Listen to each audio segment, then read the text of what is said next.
The blood-soaked bandana slipped from Tucker Forrester's trembling fingers as he attempted to wrap his wounded leg, the crimson stain spreading across his dusty denims like a blooming desert rose.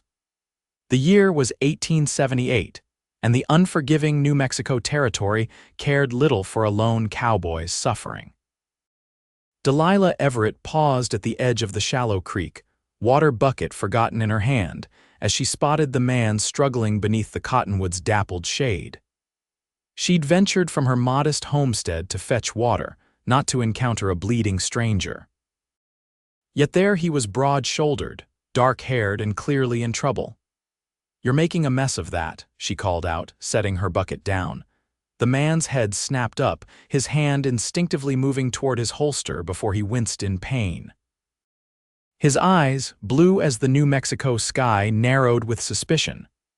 "I'm doing just fine," he grunted, though the soaked bandana and his ashen face suggested otherwise. Delilah approached cautiously, keeping her movements slow and deliberate. She'd learned to be wary of strangers in the 3 years since her father's passing had left her to manage their small ranch alone.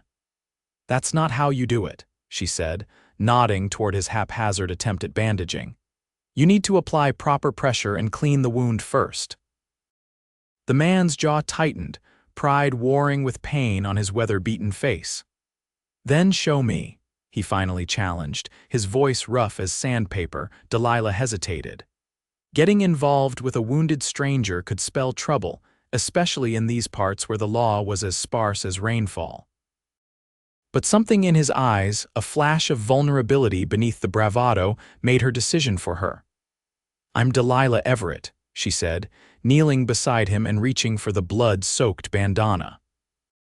"Tucker Forrester," he replied, wincing as she gently pulled back the fabric to reveal an ugly gash running along his outer thigh. "Obliged for the help, Miss Everett." "It's Mrs." she corrected automatically, though her husband had been in the ground for nearly 2 years now. The habit of the title remained, a shield of sorts in a land where a lone woman was considered easy prey. Tucker nodded, respect flickering in his eyes. "My apologies, Mrs. Everett." "How did this happen?" she asked, tearing a strip from her petticoat to use as a cleaner bandage. Tucker's expression darkened. "Disagreement with some former associates in Angel's Camp." Delilah's hands stilled. "You're a long way from Angel's Camp, Mr. Forrester. That's nearly 3 days' ride from here." "Been riding hard," he said simply, then hissed as she poured water from her canteen over the wound. "This needs proper cleaning and stitching," she determined, noting the jagged edges of the cut. "Looks like a knife wound." Tucker didn't confirm or deny, which was answer enough. "My place is just over that rise," Delilah said, nodding toward the east. "Can you walk if I help you?" Tucker glanced toward his horse, a magnificent black stallion grazing nearby. "Storm can carry us both." 10 minutes later, they approached Delilah's modest homestead, a small but sturdy cabin with a barn, corral, and a vegetable garden struggling against the arid climate. Tucker noted the good repair of the buildings and the clever irrigation system running from the creek to the garden. "You maintain this place alone?" he asked as she helped him dismount, his voice betraying genuine admiration. "I manage," she replied simply, supporting his weight as they made their way to the cabin. Inside, Delilah directed him to her kitchen table. "Take off your pants," she instructed matter-of-factly, turning to retrieve her medical supplies. Tucker raised an eyebrow.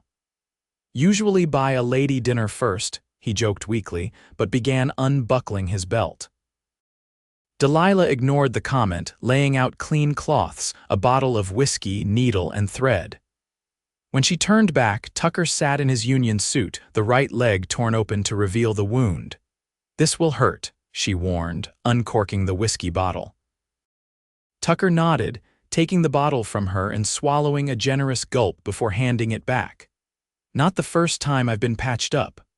"I can tell," Delilah murmured, noting old scars crisscrossing his sun-bronzed skin as she poured whiskey over the wound. Tucker's entire body tensed, a strangled sound escaping his clenched teeth, but he remained still as Delilah cleaned the wound thoroughly. "You've got steady hands," he observed as she threaded the needle. "My father was a doctor before we came west," she explained, beginning to stitch with precise, even movements. "He taught me well." "What brought you out here?" Tucker asked, clearly trying to distract himself from the pain. Delilah's mouth tightened. "My late husband's dream." Thomas had grand visions of building an empire. Turned out the only thing waiting for him was a plot in the cemetery. "I'm sorry," Tucker said, and the genuine sympathy in his voice made Delilah look up, momentarily caught by the intensity in his blue eyes. "Pneumonia took him 2 winters ago," she continued, returning her attention to her stitching. "By then, we'd sunk everything into this place, nowhere else to go." Tucker remained silent as she finished her work, tying off the last stitch and covering the wound with a clean bandage. "You need rest and to keep this clean," she instructed, washing her hands in a basin. "Fever's the real danger now." "I appreciate the help, but I should move on," Tucker said, attempting to stand. Delilah placed a firm hand on his shoulder. "Don't be foolish. You've lost blood and night's coming. At least stay until morning." Tucker hesitated, scanning the cabin's interior. "Won't your neighbors talk, you having a strange man stay the night?" A bitter smile crossed Delilah's face. "Nearest neighbor is 5 miles away and they've got plenty else to gossip about. Besides," she added, her hand dropping to the rifle leaning against the wall, "I can handle myself." Tucker studied her for a long moment before nodding. "I don't doubt that, Mrs. Everett." As predicted, fever set in during the night. Delilah woke to Tucker's delirious murmuring and found him burning up, the sheets soaked with sweat. She spent the night bathing his forehead with cool cloths, catching fragments of his fevered ramblings, something about a bank, betrayal, and a man named Jackson. By morning, the fever had broken, and Tucker opened his eyes to find Delilah dozing in a chair beside the bed, her copper-red hair falling loose from its pins, framing a face more striking than he'd noticed in his pain-addled state the day before. "You stayed," he said softly, his voice raspy from thirst. Delilah startled awake, immediately reaching for his forehead. "The fever's passed," she noted with relief. "You had me worried for a while there." "Wouldn't be the first time I've disappointed the undertaker," Tucker replied with a weak smile. "Thank you." Delilah busied herself pouring water from a pitcher. "You talk in your sleep, Mr. Forrester." Wariness flickered across Tucker's face. "Nothing worth repeating, I'm sure." "That depends." Delilah handed him the water. "I don't make a habit of harboring bank robbers." Tucker took a long drink before answering. "Former bank robber," he corrected. "Been trying to leave that life behind. Successfully?" Delilah asked, arching an eyebrow. "Not according to my leg." Tucker grimaced as he shifted position. "My former partners took exception to my retirement plans." Delilah considered him for a long moment. "Why should I believe you?" Tucker reached slowly toward his discarded vest hanging on the bedpost, pulling a folded paper from an inner pocket. "Because I was heading to Fort Sumner to see Marshal Williams about this." Delilah unfolded the paper, an official-looking document offering amnesty to Tucker Forrester in exchange for testimony against the Jackson gang. "This is genuine?" she asked, studying the territorial governor's seal. Tucker nodded. "I'm trying to make things right, Mrs. Everett. 3 years running with Jackson taught me I don't have the stomach for that life." "And they tried to kill you for it," Delilah concluded. "Jackson doesn't accept resignations," Tucker confirmed grimly. Delilah refolded the document, handing it back. "You need at least a week's rest before you can travel to Fort Sumner."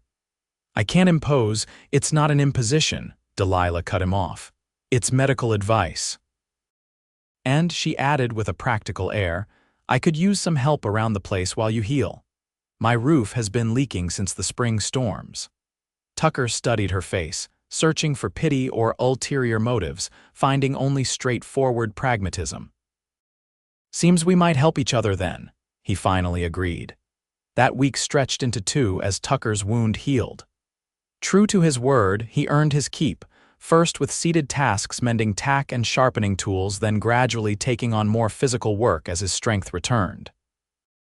He repaired the leaky roof, reinforced the corral fence, and even managed to improve Delilah's irrigation system, drawing on knowledge gained during a stint working cattle in West Texas. For Delilah, having another pair of hands around the homestead was a luxury she'd forgotten. More surprising was the easy companionship that developed between them. Tucker possessed a dry wit that frequently drew reluctant smiles from her, and his quiet competence reminded her of her father. "Where did you learn all this?" she asked one evening as they sat on the porch, watching the sunset paint the desert in shades of gold and crimson. Tucker had spent the day building shelves in her pantry, his craftsmanship unexpectedly fine. "My father was a carpenter in Missouri before the war," Tucker replied, whittling a piece of wood with practiced ease. "He believed in teaching useful skills." "Yet you became an outlaw," Delilah observed without judgment, Tucker's hands stilled. "The war orphaned me at 14. By 16, I was working cattle drives. By 20, I'd discovered gambling was easier than cowboying. By 23, I'd made enough bad decisions that riding with Jackson seemed like my only option." He glanced at her. "Not all paths are straight ones, Mrs. Everett." "Delilah," she corrected softly. "After all this time, I think you can call me Delilah." A slow smile spread across Tucker's face. "Delilah," he repeated, the name sounding different in his low, resonant voice. That night, Delilah lay awake longer than usual, thinking about the complexity of paths and choices, and how a wounded outlaw had somehow brought more life to her homestead than she'd felt in years. The following morning, Tucker found Delilah in the barn, struggling with her temperamental milk cow. "Need some help," he offered, leaning against the stall door. "Bess is being particularly stubborn today," Delilah admitted, wiping a stray lock of hair from her forehead. Leaving a smudge of dirt without thinking, Tucker reached out and gently brushed it away. The moment his fingers touched her skin, something electric passed between them. Delilah went very still, her green eyes widening slightly. Tucker cleared his throat and stepped back. "Let me try," he said, moving to take her place on the milking stool. Delilah relinquished her position, watching as Tucker spoke softly to the cow, his large hands moving with surprising gentleness. Within minutes, milk was streaming steadily into the bucket. "You've done this before," she noted, Tucker shrugged. "Grew up on a small farm." "Cows haven't changed much since then."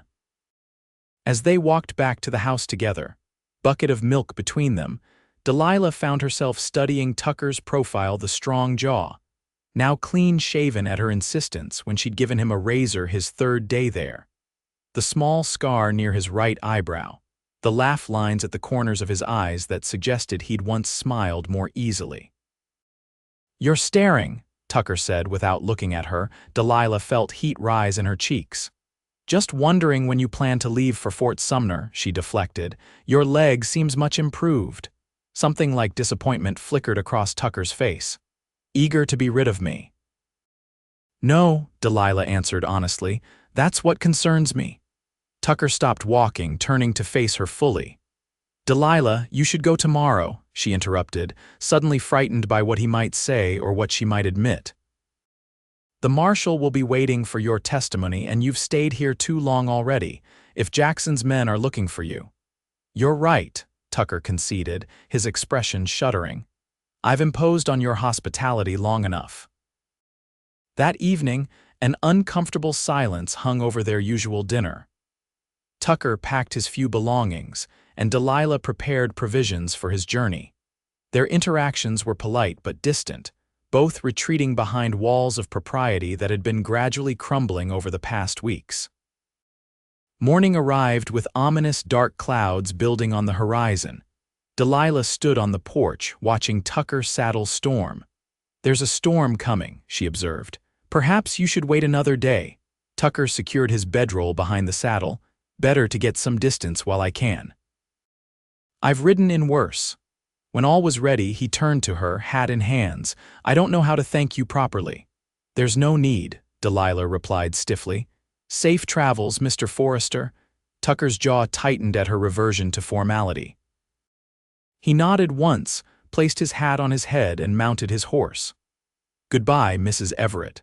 Delilah watched him ride away, telling herself the heaviness in her chest was merely concern about the approaching storm.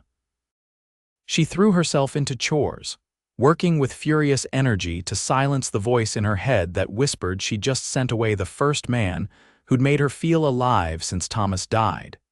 The storm hit with unexpected ferocity by mid-afternoon. Delilah secured the livestock and retreated to the cabin, listening to the wind howl around the eaves, wondering if Tucker had found shelter. As darkness fell, the storm intensified. Rain lashed against the windows and thunder shook the cabin's sturdy frame. Delilah had just stoked the fire when a pounding at the door startled her, heart racing. She grabbed her rifle before cautiously approaching the door. "Who's there?" "It's me," came Tucker's voice, nearly drowned out by the storm's fury. Delilah flung open the door to find Tucker drenched and shivering, supporting another man who looked even worse. "Need help," Tucker managed through chattering teeth. "Found him half drowned in the creek." Without hesitation, Delilah helped Tucker bring the unconscious stranger inside, clearing the kitchen table for him to lie on. The man was young, perhaps 20, with a nasty gash on his forehead. "What happened?" Delilah asked, gathering clean cloths and her medical supplies. "Creek's flooded," Tucker explained, stripping off his sodden coat. "Found him clinging to a branch. His horse was already gone." Together, they worked to stabilize the young man, cleaning and bandaging his head wound, removing his wet clothes and wrapping him in blankets. When they'd done all they could, Tucker carried him to the small spare room Delilah had been using as storage. "He needs dry clothes," Delilah said, suddenly aware that Tucker was still standing in his own wet garments, water pooling around his boots. "So do you," she added, disappearing into her bedroom and returning with some of Thomas's old clothes. "These should fit well enough." Tucker accepted the bundle with a nod of thanks, disappearing into the back room to change. When he returned, Delilah had hot coffee waiting. "I thought you'd be halfway to Fort Sumner by now," she said, handing him a steaming cup. "Got about 5 miles out when the storm hit proper," Tucker admitted, gratefully wrapping his hands around the warm mug. "Was headed back here when I spotted something in the creek." He looked toward the spare room. "Any idea who he is?" Delilah shook her head. "Never seen him before.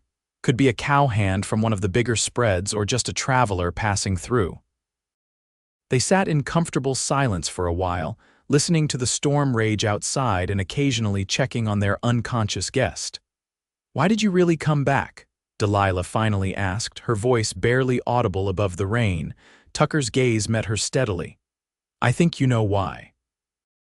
The air between them seemed to crackle with the same electricity as the lightning outside. Delilah stood abruptly, moving to check the fire, needing distance from the intensity of his gaze.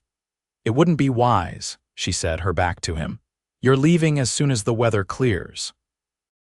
Tucker rose and approached her slowly, giving her every chance to move away. When she remained still, he gently turned her to face him. "What if I didn't go?" he asked, his voice low. Delilah looked up at him, conflicted emotions warring in her eyes. "You have to." "You made a deal with the territorial governor and Jackson's men after I testify," Tucker interrupted. "What if I came back?" Delilah's breath caught. "Why would you do that?" "Because in 2 weeks here, I've felt more at home than in all my 30 years, Tucker admitted, his hands moving to cradle her face with exquisite gentleness. "Because you make me want to be the man my father hoped I'd become." "Tucker," Delilah whispered, her resistance crumbling as he leaned closer. Their first kiss was tentative, a question asked and answered in the gentle press of lips. The second was not. Years of loneliness and suppressed desire blazed to life between them, and Delilah found herself pressed against the stone hearth, Tucker's solid warmth enveloping her as the storm raged outside. A moan from the spare room broke them apart, both breathing heavily. Reality crashed back as they remembered their injured guest. "I should check on him," Delilah said, her voice unsteady as she straightened her disheveled clothing. Tucker nodded, running a hand through his hair. "I'll fetch more firewood." The young man regained consciousness briefly, accepting water and broth before drifting back to sleep. The storm continued through the night, confining them all to the cabin. Delilah insisted Tucker take her bed while she kept watch over their patient from a chair. Despite his protests, she remained firm, unwilling to trust her self-control should they remain in the main room together after what had transpired between them. Morning brought clear skies and the revelation of their guest's identity as Samuel Cooper, a surveyor's assistant who'd been separated from his party during the storm. His injuries weren't severe, but the shock and exposure had left him weak. "I can't thank you folks enough," Samuel said as Delilah changed his bandage. "Another hour out there and I'd have been a goner for sure." "Mr. Forrester deserves your thanks," Delilah replied. "He's the one who pulled you from the creek." Samuel turned grateful eyes to Tucker. "Then I'm doubly in your debt, sir." Tucker waved away his thanks. "Any man would have done the same." "Not in my experience," Samuel replied with feeling. "Most would have ridden on, especially in that weather." The young man's strength returned quickly over the next 2 days. By the third morning, he was insisting he needed to rejoin his survey team who would be camped near Mesa Blanca, about 15 miles east. "I can take him," Tucker offered over breakfast. "It's on my way to Fort Sumner." Delilah nodded, keeping her expression neutral despite the sinking feeling in her stomach. "That makes sense." The moment of departure came too quickly. Samuel mounted the spare horse Delilah provided, promising to return it on his way back to Santa Fe. Tucker readied Storm, methodically checking and rechecking the cinch as if trying to delay the inevitable. When he could stall no longer, he turned to Delilah, who stood watching from the porch. "I meant what I said," he told her quietly. "After my testimony, I'm coming back if you'll have me." Delilah's carefully maintained composure wavered. "How can I know that? How can I trust that you won't ride away and never look back?" In answer, Tucker removed his most prized possession, a silver pocket watch that had been his father's, and pressed it into her hand. "Hold this for me," he said. "I'll be coming back for it." Before Delilah could respond, he leaned down and kissed her swiftly, then mounted his horse and rode away with Samuel, not trusting himself to look back. Days stretched into weeks with no word. Delilah tried to lose herself in work, but found herself watching the horizon more often than she'd care to admit. Tucker's pocket watch a constant weight in her apron pocket. A month after Tucker's departure, trouble arrived in the form of 3 hard-faced men who appeared at her homestead one afternoon. Delilah was in the garden when they rode up, giving her just enough time to slip inside and retrieve her rifle before confronting them from the porch. "Can I help you, gentlemen?" she called, the rifle held casually but visibly in her arms. The leader, a lean man with a pockmarked face and cold eyes, smiled without warmth. "Maybe you can, madam. We're looking for a friend of ours, Tucker Forrester. Heard he might have passed this way." Delilah's heart pounded, but she kept her expression neutral. "Lots of travelers come through. Can't say I recall that name specifically." The man's smile tightened. "That's funny, because we heard from a talkative young surveyor that Forrester spent quite some time here. Nursed him back to health, I believe were the words used." Delilah silently cursed Samuel's loose tongue but maintained her composure. "If you'll excuse me, I have chores to attend to. You're welcome to water your horses at the creek, but then I'd appreciate if you'd move along." The men exchanged glances. "We'll just have a look around first if you don't mind," the leader said, dismounting. "Ryerson, check the barn. Willis, take the outbuildings." Delilah raised her rifle. "I do mind, actually. This is private property." The leader's hand moved to his holster. "Now, there's no need for unpleasantness, madam. We just want to talk to Forrester." "He's not here," Delilah stated firmly, "and you're trespassing." The tense standoff might have escalated further if not for the sound of approaching hoofbeats. All eyes turned to see a group of 5 riders approaching at a gallop, and at their head rode Tucker, flanked by men wearing deputy marshal's badges. The intruders immediately went for their weapons. but found themselves outdrawn and outnumbered as Tucker and the lawmen surrounded them. "Jackson sent you, I presume," Tucker said coldly to the leader, his gun aimed steadily at the man's chest. The pockmarked man spat on the ground. "Should have known you'd hide behind marshals, Forrester. Always were yellow." "Drop your weapons, all of you," ordered the eldest of the deputies, a grizzled man with hard eyes. "You're under arrest for association with the Jackson gang." The brief resistance that followed was quickly subdued, and within minutes, the three men were disarmed and bound. Only when they were secured did Tucker finally look at Delilah, still standing on the porch with her rifle. "Are you all right?" he asked, dismounting and approaching her cautiously. Delilah nodded, suddenly unable to speak past the lump in her throat. Tucker was here alive, unharmed, and accompanied by lawmen rather than pursued by them. "I came as soon as I could," Tucker explained. "After testifying, Marshal Williams deputized me temporarily to help round up the rest of the gang. When we caught one of Jackson's scouts near Mesa Blanca, he mentioned others were heading this way." His eyes searched hers anxiously. "I was afraid they'd find you before we could get here." "I can handle myself," Delilah reminded him, though her voice lacked conviction. Tucker's mouth quirked into a half-smile. "So you can. Still, I'm glad we arrived when we did." The marshal approached, tipping his hat to Delilah. "Madam, apologies for the trouble these men brought to your doorstep. We'll be taking them to Fort Sumner for trial." "Thank you, Marshal," Delilah replied, finally lowering her rifle. "We should move out," the marshal continued, turning to Tucker. "Want to get some miles behind us before dark." Tucker nodded, but his eyes remained on Delilah. "I need a moment, sir, if you don't mind." The marshal glanced between them, understanding dawning in his weathered face. "Take your time, Forrester. We'll get these vermin secured on their horses." When they were alone, Tucker stepped closer to Delilah, removing his hat. "I believe you have something of mine," he said quietly. Delilah reached into her pocket and withdrew the silver pocket watch. "You came back for it," she murmured, holding it out. Tucker's hand closed over hers, the watch trapped between their palms. "I came back for you," he corrected, "if you'll still have me." "You're still a deputy marshal," Delilah pointed out, trying to protect her heart even as it thundered in her chest. "Temporary assignment," Tucker assured her. "Once Jackson and his remaining men are behind bars, I'm a free man." Marshal Williams even offered to put in a good word for me with the local ranches if I wanted steady work. Hope bloomed in Delilah's chest. "And do you want steady work?"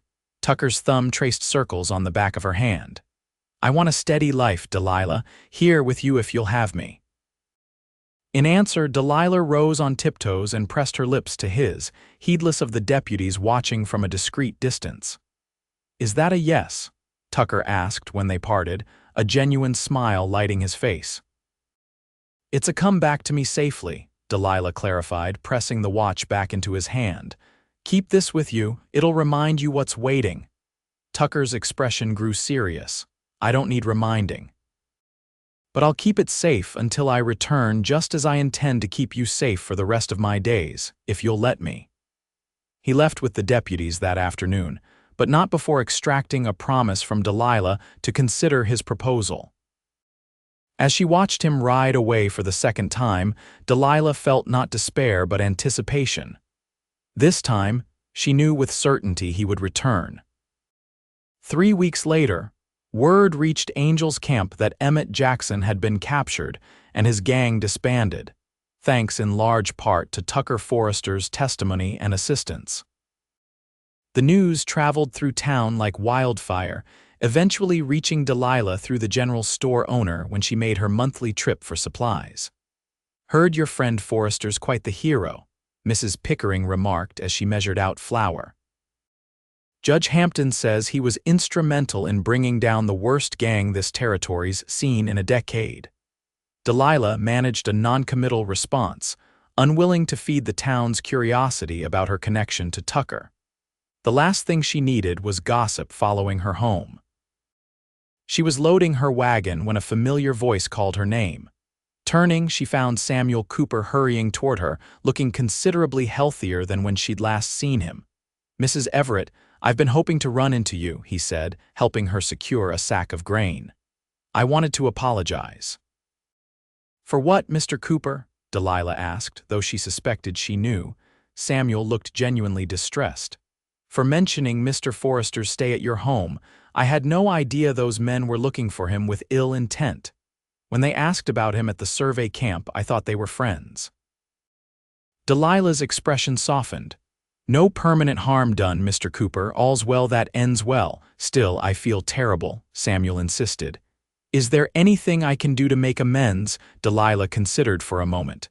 "Actually, there is. If anyone asks about Mr. Forrester and me, you might mention that he was simply a passing traveler who assisted me during the storm."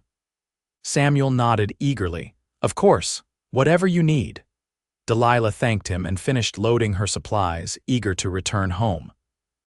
The conversation with Samuel had reminded her of Tucker's continued absence, and she found herself wondering yet again when or if he would return. Her answer came 3 days later. Delilah was mending fence posts when she spotted a cloud of dust approaching from the east. Shading her eyes against the afternoon sun, she made out a single rider moving at an unhurried pace.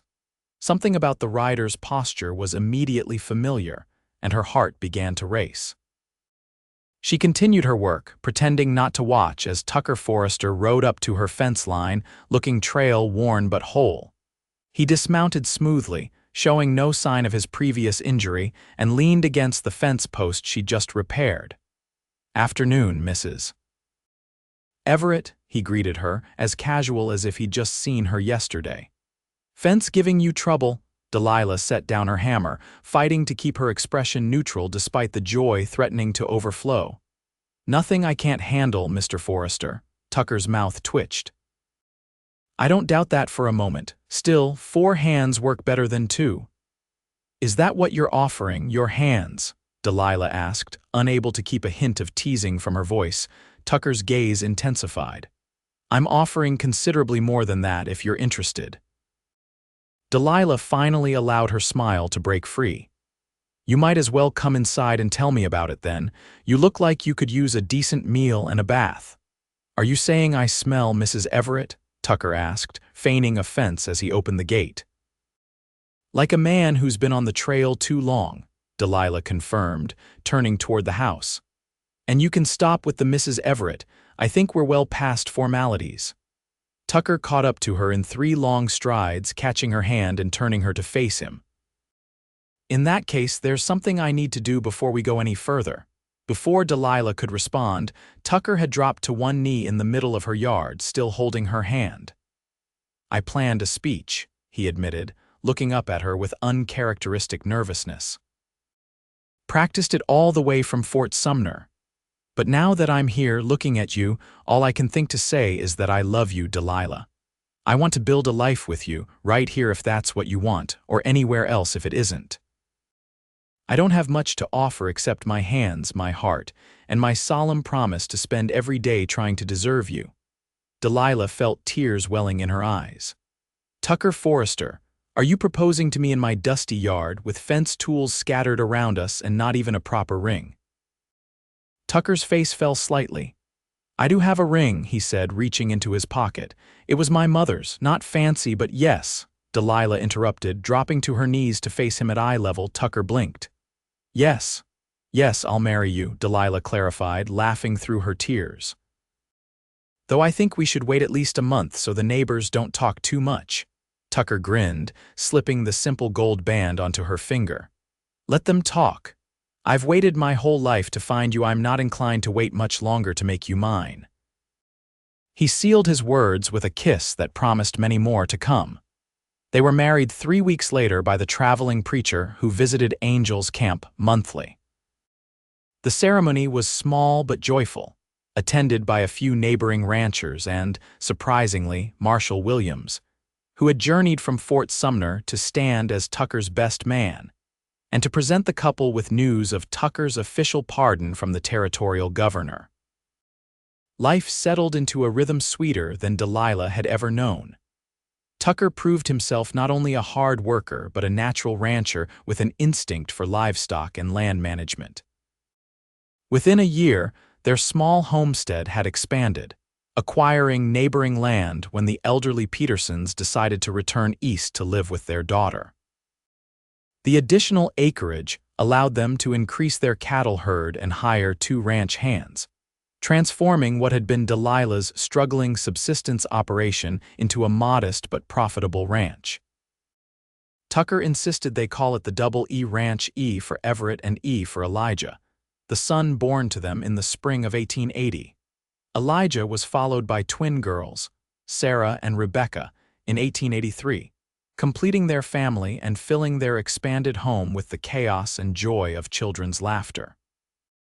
On their 5th wedding anniversary, Tucker presented Delilah with a new kitchen table he'd crafted himself, designed to accommodate their growing family. "I've been thinking," he said as they sat together on the porch that evening, watching the sunset after the children were asleep. "Remember how we met?" Delilah smiled, leaning against his shoulder. "You mean when I found you making a mess of bandaging your own leg?" Tucker chuckled, his arm tightening around her shoulders. "And you said that's not how you do it, in that schoolteacher voice you still use when I'm being stubborn. And you said then show me," Delilah continued, turning to look up at him. "Most arrogant thing I'd ever heard." "Most desperate thing I'd ever said," Tucker corrected. "I was bleeding, feverish, and suddenly faced with the most beautiful woman I'd ever seen. I'd have said anything to keep you talking to me." Delilah laughed softly. "It worked, didn't it?" Tucker pressed a kiss to her temple. "Best gamble I ever made. You took a chance on a wounded outlaw and made him a husband, a father, a rancher. You were always those things inside," Delilah replied, placing her hand over his heart. "You just needed someone to show you how to do it properly." Tucker turned to face her fully, his expression growing serious. "I want you to know that I've never regretted a single day with you. Not the hard ones, not the scary ones, and especially not the beautiful ones." "Nor I with you," Delilah assured him, reaching up to trace the lines that time and sun had etched around his eyes. "Though I do occasionally wonder what would have happened if I'd minded my own business that day at the creek. Then I'm eternally grateful for your inability to resist correcting my poor bandaging skills," Tucker said with a grin. As the last light faded from the sky, casting the land in gentle darkness, they sat together in comfortable silence. 2 people who had found each other against all odds in the vast expanse of the western frontier. Over the years, the story of how they met became family legend, told and retold to their children and eventually their grandchildren. The tale of the outlaw and the widow, of second chances and redemption, of how love could bloom from the simple act of helping a wounded stranger. And whenever Tucker was asked why he'd chosen Delilah, or she him, the answer was always the same. Sometimes the heart recognizes its match long before the mind catches up. All that's required is the courage to say, "Then show me," and the faith to believe in what follows. In the autumn of 1928, 50 years after that fateful meeting by the creek, Tucker and Delilah Forrester celebrated their golden anniversary surrounded by children, grandchildren, and even a few great-grandchildren. Their small ranch had grown into one of the most respected in the territory, and their legacy of love and hard work was evident in the family gathered around them. As twilight descended on the celebration, Tucker led Delilah away from the crowd to the old cottonwood tree they'd planted the year after their marriage. "Remember what you told me when I was leaving with the deputies all those years ago?" he asked, his voice still strong despite his 80 years. Delilah smiled, the beauty of her youth transformed but not diminished by time. "I told you to come back to me safely," Tucker nodded, taking her weathered hands in his, "and I promise to keep you safe for the rest of my days." "A promise well kept," Delilah affirmed, leaning into his familiar embrace. As they stood together beneath the cottonwood's spreading branches, they were momentarily transported back to that first meeting, a wounded man, a helping hand, and the simple challenge that had changed both their lives. "That's not how you do it." "Then show me," and she had. For 50 years, They had shown each other the true meaning of love, healing, and second chances, a lesson that had spread through generations and would continue long after they were gone, as enduring as the land that had brought them together.